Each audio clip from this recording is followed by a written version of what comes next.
Check, check, check. Okay. Hello, test. Mic test. This is Inside Look. I'm Jeff Lyons, along with Dennis John Bailey from the WIKY Wiki Morning Team. Thanks for being on with me, Dennis. Absolutely, Jeff. This must be a lot of fun for you being on radio after being on radio all morning, right? It's what I do, Jeff. It's what I do. And what you do very well. I mean, every time I turn around, you're winning some award. Oh, well, Indiana yeah. Broadcaster Hall of Fame. You're in the Pioneers, right? Right. Which meant you came in on the Conestoga wagon. Yes, exactly. I always thought I was too young to be a pioneer, but there Yeah. it is. There it is. So I'm a little intimidated here because you're a master of the radio art, and you know I'm this. Now wait a minute, No, it's kind of like you're a seasoned 747 captain, and I said, "Come on, Mister, let's ride in my Piper Cub." yeah. So if you see us heading toward a mountain or treetops, lunge for the controls. Pull us out. You know, it's funny because, I've been at this. This is 51 years now. 51? 51 years. Okay. But it's funny because, it's one of those things where, I'm still, it's like I'm finally just sort of to figure it out, I'm finally to the point where I've got a little confidence. And Seriously, every day, you weren't confident in the other 49 years? No, every day's an audition. Every day it's different. Aaron Santini and I have a joke, it's like, you're only as good as your last air check, you're only as good as your last show. Yeah, well, I guess that's kind of part of this business. It is. It is, Jeff. You could be great, and then poof, Exactly. Well, you're a broadcaster every day. When you get off the air, was it enough? Was that the day you can retire? Can you retire on that broadcast? Was it perfect? I'm thinking about it, but not yet. This has been too much fun doing this thing. This Right. podcast has kind of like rejuvenated me, because I get to talk to people and do my thing. But we're talking about you today, and you've had it's like the Johnny Cash song. You've been everywhere, right? I mean, literally. You started in Fort Knox. You were in an Army family. So talk about that growing up. Well, yeah, my dad was, career man, and that's where I grew up. I was born in Fort Knox. He was a tanker, and we lived all over. My mother's from Louisiana, so whenever he'd go overseas, and then, this was in, during that time in Vietnam, so we went to Vietnam a couple of times. He was a line officer, so he was in command, and so he did that twice.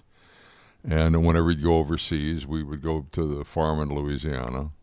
You kind of toss it off like it's no big deal, but having your dad overseas in Vietnam, wasn't that a little, fraught, or did you not know any better? Well, everybody's dad went to Vietnam. I guess so if you're on the base, right? Yeah, that was the thing. It was like, later, in civilian life, when I got away from that, it was like people would say, I knew somebody who went to Vietnam. Well, when I grew up, everybody went to Vietnam. I knew everybody went to Vietnam, and some didn't come back. Yeah.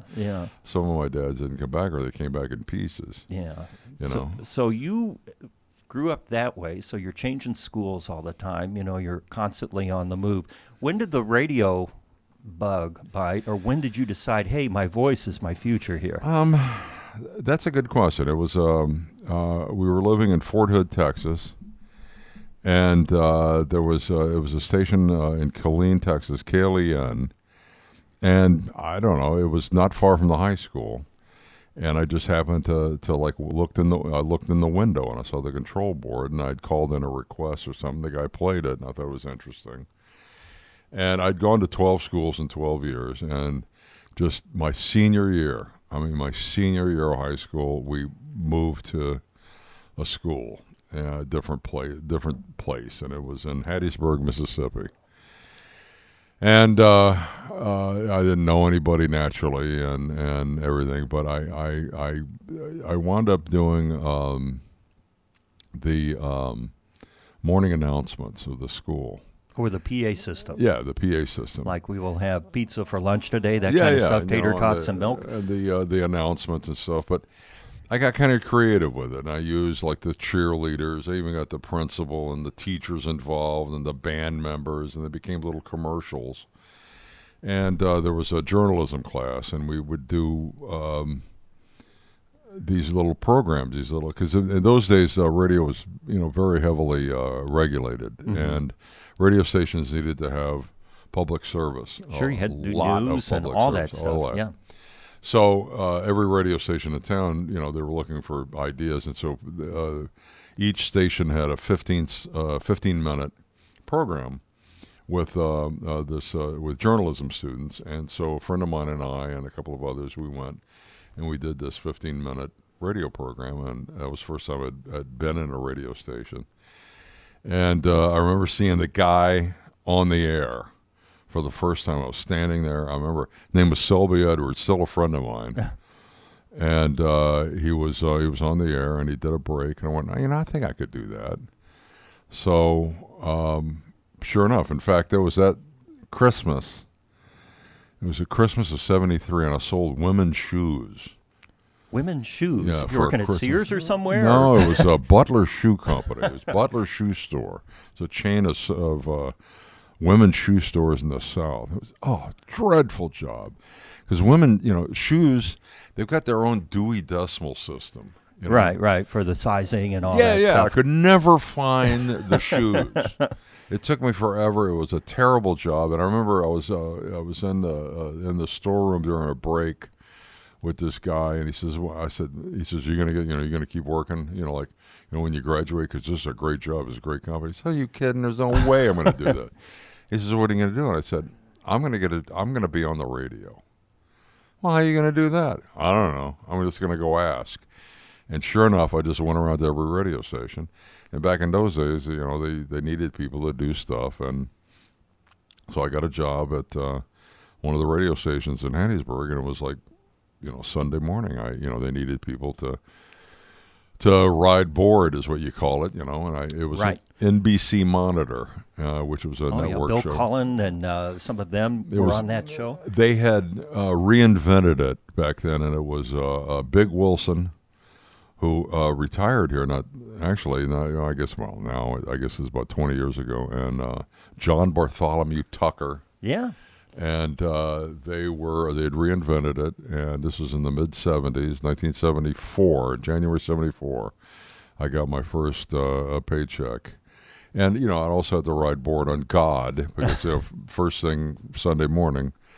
So it was all this religious programming, and then that's how I started. So you've worked in big markets, small markets. Your voice is heard all over the country, and we're going to get into that in a second. Then you landed here in Evansville in about 2004, right? About 20 years ago-ish. This is, 21 years ago. 21 years ago. I've never lived anywhere in my life longer than I've lived in Evansville. This is my hometown. And why did you gravitate here? What brought you here, and why have you stayed? Well, I'm a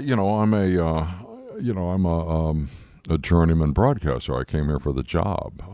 I don't, this is why I came. I came here because I'm a broadcaster, and this was the job, and That's what you do. You move. What I moved. I moved for the job. But I came here, and I liked it, and I stayed. And South Central owned it at the time, and it was a great job. My kids loved it. My daughters were young, and they started, first at St. John Catholic School. And my wife started teaching there, and has stayed there. And they went to Castle, and we've stayed. I've loved working at Wiki. We love the community, and this is where we settled. And you, and of course Diane Douglas, the other half of the Wiki morning team. You're an institution here in town. You mentioned earlier that you're kind of figuring it out. And so my question is, when did it go for you from just job to job to job, you're playing music, you're doing news, whatever it is, to, we can use this power for great good in the community. We can boost, we can do things. Because you guys do all kinds of stuff. You've got the Veterans Breakfast, you've got the ton of turkeys, which I have a question about too, and the ton of toys for St. Vincent de Paul. So you've kind of picked these things up. What drove that? The thing is with any place you've ever worked, any place you work, you look for, the idea is always you want to hold the mirror up to the community. And when I came here, it was one of the things that I started looking for is what sort of community is this? And sometimes you can find it pretty quickly, and sometimes you can't. And with Evansville, it was very quickly found it, and that was with the Fall Festival. The uniqueness of the Fall Festival, the idea that a volunteer organization puts this thing on with all volunteers. West Side Nut Club, right. Sure. The West Side Nut Club, all volunteers. They put this thing on with other volunteers who are, the entire concept is just so great to raise money, and they let other people raise money within that. That the charity that I saw, I said, well, okay, this is the community. This is what this place is all about. But you and the Wiki Morning program, Diane Douglas, have become part of that same culture. You're giving back too, Riley Radiothon, for example, Sure. and all those things. So you're driven just by example, I suppose. And probably a few corn dogs at the Fall Festival didn't hurt, right? Because you've tasted every food down there. Well, that's what it was. You want to do something, you always try to do something that'll make an impact, when you first get to a market. And it was Tim Helsing, our general manager, says, why don't you eat everything at the Fall Festival? What an order to come from the top, right? Well, I had never experienced the Fall Festival. I said, yeah, sure, that sounds good. And I remember going down, it was back in those days, the media day was at Twin Towers.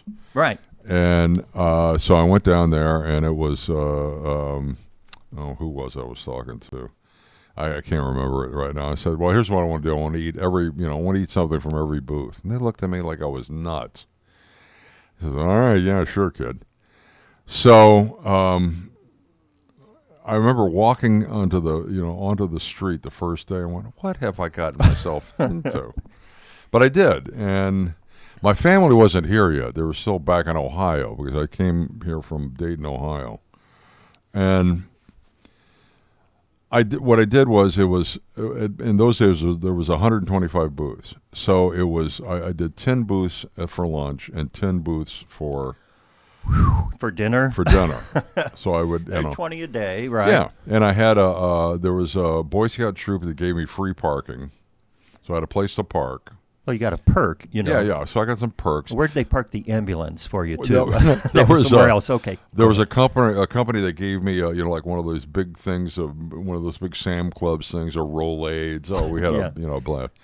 But I would get a few extra booths and everything. It took me all week. I finally finished. It was booth number 125, and it was one of the Hottie Shrine booths. It was a deep fried Twinkie right in front of the Gerst house. Right, at the very end. They don't call it sponge cake for nothing. But that was it, and it was I did 125 booths. There were 2 booths that didn't have food at the time. The War Clowns. They did face painted then, right. or okay. And Posey County Right for Life, and there were 2 commercial booths back in those days, the Nutty Bar and Sam the Ham Man, right? Sam the Ham Man, right. Yeah. So you weren't obligated. I did to anyway. Yeah, but, you might as well make it a full thing. What the heck? You mentioned Dayton earlier, and I know in addition to radio, you did weather. I mean, you're certified through Mississippi State. Right. What drove that? Why in the world did you want to do TV weather too? Well, I was working for Cox Broadcasting, and Cox was a real synergy kind of thing. And I was working in a building at a big complex. It was an AM/FM TV, and in fact, they also owned a newspaper in that town. And so I had been doing mornings there for a number of years. I'd worked there for 10 years.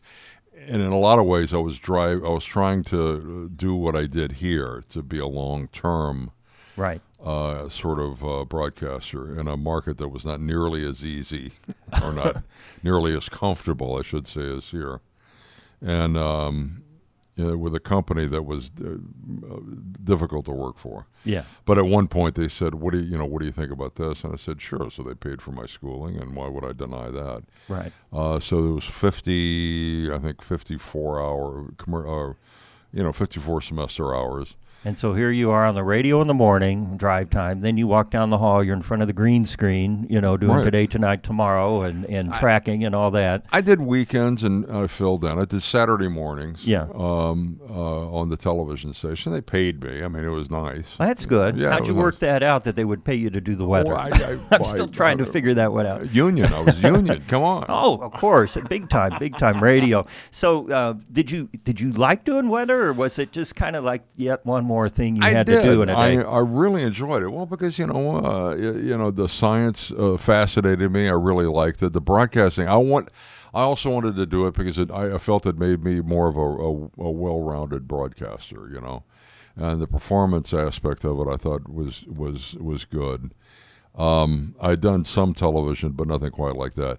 It was difficult because the weather centers that I worked in, the meteorologists I worked with, are very difficult, and I think they felt kind of intimidated because I was number one there as far as on the radio side of things, yeah. And they didn't, I wasn't, shall we say, welcomed. Oh, well, that's too bad. It was too bad, Jeff. It was really kind of tough. But you're welcomed here, and Of course. anytime you want to come over and point at a state, you just pick up the horn, and Byron all right. will let I'm you good. in there. So it was, but I found weather, what you do, very, very difficult, especially in severe situations. It's very stressful. The hours are terrible. Yeah, and I also worked weather in Cincinnati too. Okay, so those are big markets and big weather markets too. So you didn't hop into San Diego or somewhere where it would be relatively easy to But do. no, I don't envy what you do. I mean, I know how difficult it is, but I enjoyed it. I really enjoyed. It could be really fun and very challenging, as you know. But again, kind of back to your point where you kind of figure it out, that was the turning point for me, I don't know, 10, 12 years ago, when we're doing severe weather coverage and that we're, the community is trusting us, counting on us to be there for them. And up to that point, I mean, of course, we always covered this stuff, but I guess maybe social media, the feedback in that, I didn't realize how important it truly was and Absolutely. how people are hanging on your every word, which puts a little more pressure on all of us, really, as broadcasters, right? Absolutely. Yeah. Absolutely. Yeah. And there's a lot of pressure there. So walk me through a typical day for you. I mean, I think a lot of people think, well, he's just on the radio between the songs, but you have to plan that and prepare, you and Diane, right? Yeah, well, we have, it's pretty much, now, I mean, after, we've been together now for 21 years, we have got pretty much the division of labor down. There are a lot of benchmarks we have. So the Wiki Morning Show is, a lot of it is set, and we have that planned well ahead of time. But I get up at 3:30. It's when my, it's when I get up. That's the hardest part of my day. I was going to ask, if after all these years, the 3:30 wake-up call might be a little much. It is, but I mean, that's part of the job. And, a lot of people, you embrace it. That's. Yeah. So when you get in, and I've watched you guys on the air on the radio when I've been over, you've had me as a guest several times, and I watch you work, and it's seamless. I mean, it's just like, and you're talking the whole time, and you're pushing this and flipping that, and the phone's ringing, and you're recording something else. So multitasking in there.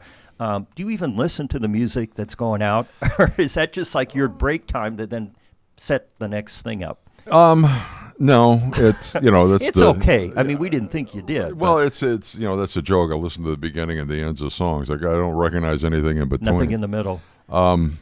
In fact, it was funny because my wife and I were listening to XM the other day. It was Casey Kasem at some countdown from years ago, right. Or we were listening. And I didn't remember the middle of any of the songs. You just remember that last beginning and cadence the where end, you have to then right. open your mic and do your thing, right? That she was singing along with all of them. It was so funny. There's lots to do, and I mean, but that's what makes it fun. And then you're a voice around the country. You're on was the Westwood Network, and I know you do voice work for a zillion things. I mean, I've heard your voice when I've been on vacation. I'm like, what's Dennis John Bailey doing in town? So do you do all this from home, or how do you serve all your clients? I have a studio at home. Yeah, it's kind of there's a rule of thumb that if you hear somebody that sounds like me, it probably is, right? And it's usually in the middle of nowhere. When did you start sounding like you? And to set this up, I'll say that. Did you have a tape recorder when you were a kid? Like, did you record yourself and play back and pretend to be an announcer?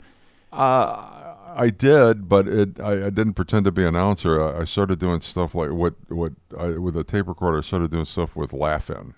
Yeah. Ronan Martin's Laugh-In. Oh, yeah. A friend of mine and I would do goofy setups stuff, and jokes things and like that. Sure. Well, see, I wanted to be an announcer, like a game show announcer. I wanted to be Johnny Olson. Oh, yeah. And then I would record myself thinking I sounded like Johnny Olson. Then I'd play it back and it was like, come on down, you're the next, I never had that gravity in my voice. So when did you get the gravity, the voice? It's funny because when I first started in radio, I hated what I sounded like. I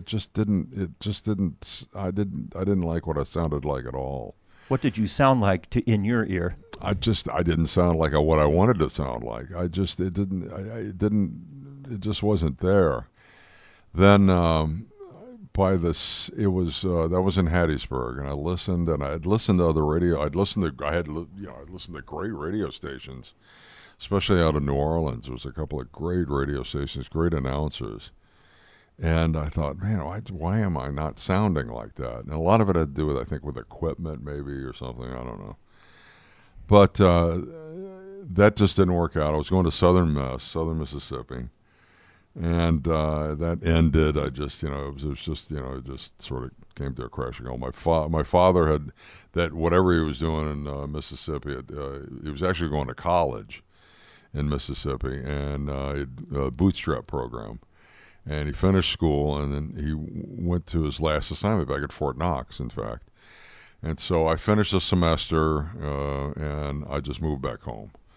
So he was at Fort Knox, so I went back, and my second gig in radio was in Elizabethtown, Kentucky. Yeah, just right up the river. Yeah, and it was a great little radio station, just a great radio station. I mean, it just sounded good. It was really well programmed, and they had jingles, and it was outside of Louisville, and there was great radio out of Louisville. And so I could emulate what they sounded like, and it sounded much better in my head. And so that's where I learned really how to be an announcer there. And then you kind of settled in, and the rest is history. I guess. And you've been, I've talked to several people on this podcast who were with me in the really big show for Arc of Evansville, and you were one of the first, I think, you weren't here for the first show, or maybe you were just started, but anyhow, you were our announcer. You did character actors, all kinds of stuff in there, lots of fun, always willing to do that. You and Diane, by the way. Oh, yeah. Diane's going to get a separate podcast. Yes. So I only one chair in here and one mic. Someday we'll have two, and I'm looking forward to her perspective too, but you really enjoyed that. I mean, you're a ham, aren't you? Oh man, I loved it. I loved it. Well, even in from high school on, I loved being in plays and theater, and of course my kids are all very creative. So yeah, your daughter Broadway costuming, right, or something like this. Catherine, I can't remember all your kids. Yeah, Catherine is very successful in that. Yes, very successful. And where are your other kids? My son is here, in fact, and he moved here from Los Angeles back in August, and he's a working artist. Okay. In fact, he's got a painting right now that's on display at the Indiana Art Museum in Indianapolis. Yeah. Okay. He's got a number of things. He's a member of the Indiana Art Club, is a 100-year-old art association. He's also got a number of art on display in Brown County, there at the Brown County Gallery. Yeah, that's real artsy up there too. Yes. Obviously, you've been there, so you know this. But and the art salon there in New Harmony. So he'll be part of that. The upcoming with the brush of. The first brush of spring coming up. Right, if the water goes down in time. Right, we're recording this while the river is at historic highs. So. And then Amanda's in Cincinnati, and she's a graphic designer for a big company. So everybody into the arts, kind of artsy family turned out, and I know you're proud of them. So you've been at it, you said 51 years. Are you going for the round number, like 75 years on the air? Why not? What's your goal? Again, the hardest part of my job is getting up. So after that, I mean, it's... I enjoy what I do. I really like it. One of my old partners in broadcasting is Mark Patrick. You might remember him when he did the Hoosier Lottery show. And, all of that.